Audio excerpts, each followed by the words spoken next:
Welcome to Amatale's Lab, where lying wives and sneaky girlfriends finally get exposed.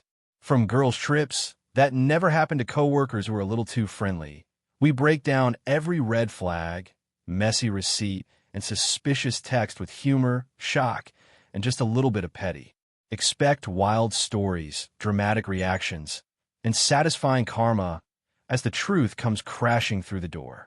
If you love relationship tea, plot twists, and seeing players get played, this channel is your new home. Every single chaotic, jaw-dropping, binge-worthy episode. Hit subscribe and never miss a fresh dose of exposed cheating. Don't forget to check our previous stories. Let's get into it. The cruelest thing my wife ever did was bring her ex to my job's family day in Baltimore, slide her arm through his like he belonged there, and call it closure, while my coworkers watched me swallow my pride. She kissed my cheek like I was the insecure employee she had to manage, then said loud enough for my boss to hear, "Don't be weird, Jabari. This is healthy." People laughed like it was a joke.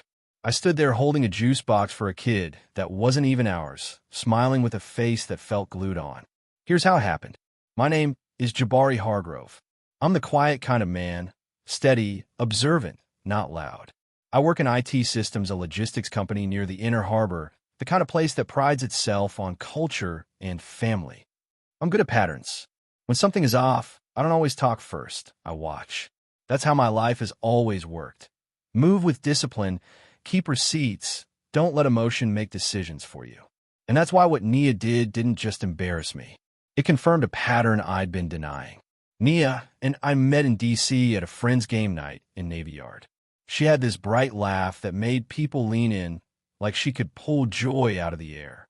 She wore a yellow sweater and kept roasting everybody with playful little comments, and somehow it never felt mean.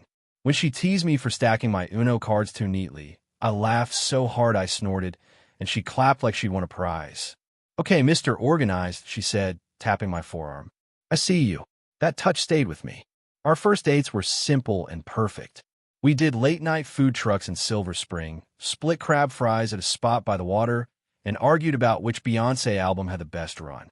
Nia would steal food off my plate and act innocent, and I'd pretend to be offended. One time I told her, dead serious, "Ma'am, that is theft," and she laughed so loud the whole restaurant turned. Then she leaned forward and whispered, "Call the police then," like she was daring me. That playful energy hooked me. We got married in Annapolis with a small crowd. Close friends, tight family, nothing fancy. I remember Nia, in her dress, gripping my hands, eyes wet, promising me loyalty like it was sacred. "I don't play about you," she said. I believed her. I believed it because when life was sweet, she made it sweeter. She'd send me voice notes, singing off-key, just to annoy me. She'd surprise me by cleaning my car, even though she hated doing it. I felt chosen. The first crack looked harmless. Nia started joking about my calmness like it was a weakness. At a cookout in Prince George's County, she told her cousin, "Jabari's so quiet he probably apologizes to the microwave." Everyone laughed. I laughed too, because it didn't feel dangerous yet. But then she added, "He's lucky I like him, because women want a man with more presence." She said it while looking right at me, smiling like I'd accept it as truth. That was the first time I felt small around her. Later that night, I told her it bothered me.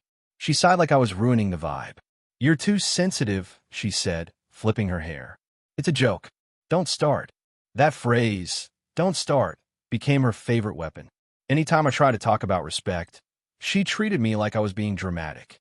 And I hated conflict, so I started swallowing it. I told myself love meant patience. I told myself everybody has flaws. I didn't realize I was training her. Around our second year, Nia's phone became a private world. She started taking calls outside, walking to the balcony, lowering her voice. If I asked who it was, she'd smile and say, "Work," even when she wasn't working. She kept her screen angled away from me, like it was a reflex. I noticed, but I didn't accuse. I told myself not to be that man. Paranoid, controlling, insecure. Still, the air in our house shifted. I felt like a guest sometimes. The funny part is she still had moments where she felt like my wife. Like Sunday, she tried to cook breakfast and nearly burned the kitchen down. She called me in there yelling, "Babe, The smoke detector is attacking me. I ran in, fanning the air with a dish towel, and she was standing on a chair like the alarm was a wild animal. We laughed until we were crying. Afterward, she hugged me from behind while I washed the pan and said, "I'd be lost without you." I held on to that sentence for months. Then came the girls' trips. At first, it was one weekend in Philadelphia with her friends. She sent pictures, smiling, drinks, hotel mirror selfies. Fine. The next month, it was New York. Then Atlanta. Always quick, always last minute, always with a little attitude when I asked details. "You want a minute-by-minute itinerary?" She'd snap. "Relax." I noticed she never tagged friends, never posted group shots anymore. Just her, solo, like she was traveling alone. That's when my stomach started whispering warnings I tried to mute. My mother, Patrice, caught it before I did. We were at her house in Glen Burnie one evening, and she watched Nia talk over me, correcting me, teasing me, brushing off my words. After Nia went to the bathroom, my mother leaned in and said softly, "Son, your wife don't treat you gently." I laughed it off. "Ma, it's just her personality." My mother's eyes stayed serious. "Personalities don't disrespect people they love," she said. That sat heavy. Still, I didn't act. I wasn't ready to believe it. The first public humiliation that actually stung happened at my coworker Tiana's birthday dinner in Harbor East. Nia came dressed like she was attending a photo shoot. Heels, perfume, confidence. She sat beside me, scrolling on her phone while I talked. When someone asked how we met, I started telling the game night story. Nia cut in, laughing. He's leaving out the part where he was awkward and sweating. People chuckled. Then she looked at the table and said, "I basically trained him into being husband material, like I was a project." I smiled, but inside, something tore. That night in the car, I said, "You don't have to talk about me like that." Nia rolled her eyes. "Oh my God, you're doing that thing," she said. "You're always acting like a victim." Then she turned up the music to shut me down. I stared out the windshield, listening to the bass, feeling lonely while sitting inches from my wife. I never felt loneliness like that before. It wasn't being alone. It was being unseen by the person who was supposed to protect you. After that, I started paying attention like my job depended on it. I noticed the way she got dressed with extra intention on certain evenings. Full makeup, slow movements, perfume layered twice. I noticed she'd leave and come back lighter, like she'd been fed attention. I noticed she started critiquing me more too. "Why do you always wear boring colors? Why don't you talk more? You should go to the gym harder." She'd say it sweetly, but it was sharp, like she was reshaping me to fit what she wanted or what someone else liked. One night, her phone buzzed while she was in the shower. I wasn't snooping.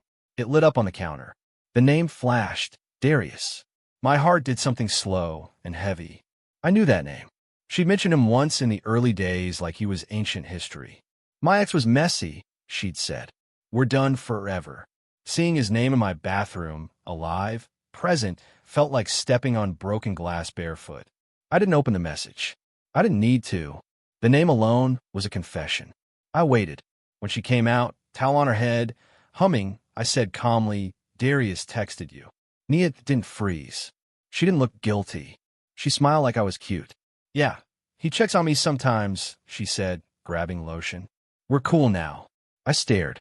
"Check on you how?" She shrugged. "Closure. Adult stuff. Don't be weird."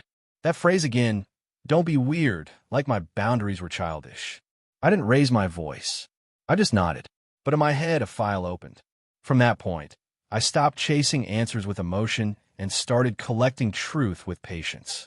I checked our shared calendar. I checked bank statements like I was doing routine maintenance. I noticed the same restaurant charge on nights. She said she was with friends. I noticed hotel charges labeled as conference rate when she wasn't in a conference. I didn't confront her. I watched. I documented. It felt cold, but it survived. Because I realized, if she can humiliate you publicly, she can lie about you publicly too. Still, I loved her. That's the part people don't understand. I could be suspicious and still crave my wife. I'd come home, and she'd be on the couch in my hoodie, feet tucked under her, laughing at some show. She'd look up and say, "Babe, come here." And for a moment, it felt normal. We'd joke, tease each other, and share popcorn. She'd rest her head on my shoulder. Those moments made me doubt myself. I'd think, maybe I'm imagining it. Maybe I'm turning love into math. Then her phone would buzz, and she'd turn away.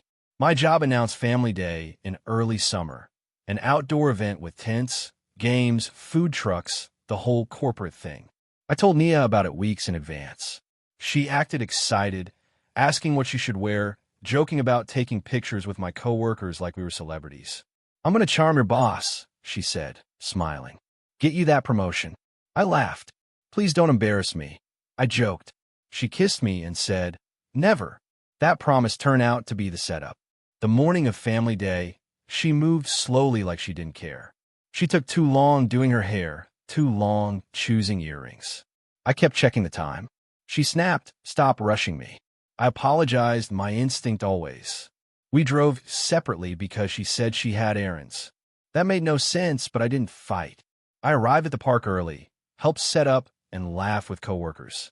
My supervisor, Marcel, introduced me to his wife. Tiana brought her kids. Everyone was smiling. It felt wholesome. I thought, maybe this will be good for us. Then Nia arrived late, 15 minutes late, then 20. People started asking, "Your wife coming?" I smiled, said she was on her way. Finally, I saw her walking toward the tent in a white sundress, hair laid perfectly, sunlight catching her like she planned it. My chest loosened until I saw who walked beside her. Tall, confident, sunglasses, casual grin, Darius Creed. I felt the ground tilt. Nia waved like this was normal, like she wasn't walking into my workplace with my humiliation on her arm. She reached our table and kissed my cheek. Her lips were cool, practiced. "Hey, babe," she said, bright. Then she turned to Darius. "This is Jabari," she said, like I was a coworker she barely knew. "Jabari, this is Darius." I stood, shook his hand because my body runs on discipline even when my heart is bleeding. Darius smirked like he'd already won something. Nia laughed and said, "I brought him for closure." "Don't be weird." People nearby overheard. Someone chuckled awkwardly. My face stayed calm. My inside screamed. Nia didn't stop there. She walked Darius around like she was giving him a tour of my job, my world. She pointed out my coworkers. "This is Marcel, Jabari's boss," she said. "Don't mind Jabari. He gets jealous easily." My boss laughed politely, confused. Nia kept going, telling stories that made me sound small, how I overthink, how I need reassurance, how I act brand new. She made my marriage a comedy set. Darius laughed right along. Every laugh was a slap. I stood there smiling like a man who didn't know he was being buried alive. I excused myself like I was going to my car for sunscreen. Nobody stopped me because my calm looked like maturity. I walked across the grass with steady steps, but my hand was shaking. In my car, I sat in silence and let the pain hit me fully. Not just cheating, public disrespect. The kind that rewires you. I breathed slowly until my heartbeat stopped racing. Then I opened my glove compartment and pulled out a thin folder I'd started weeks ago. Timestamps, statements, screenshots, and a consultation card from a divorce attorney in Towson. I stared at it like it was a door. That week, I moved without announcements. I opened a new account and redirected my paycheck.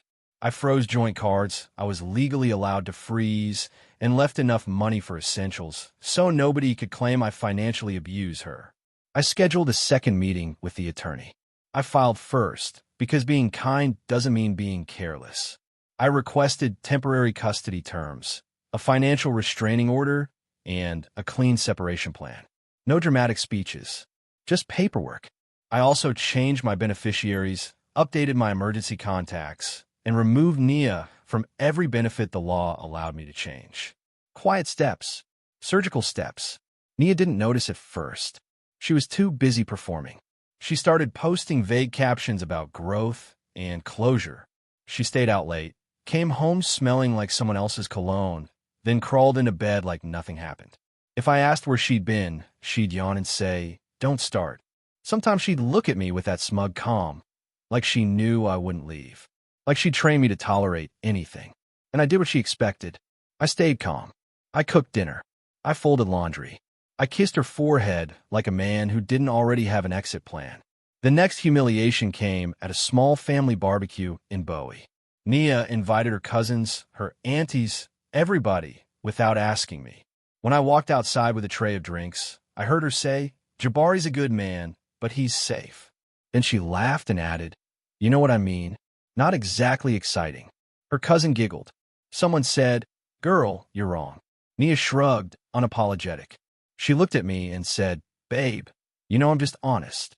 I set the tray down slowly, smiled, and said, "Enjoy." Inside, I marked it, another cruel treatment, another receipt. Karma doesn't always come as fireworks. Sometimes it comes as a door, quietly locking behind you.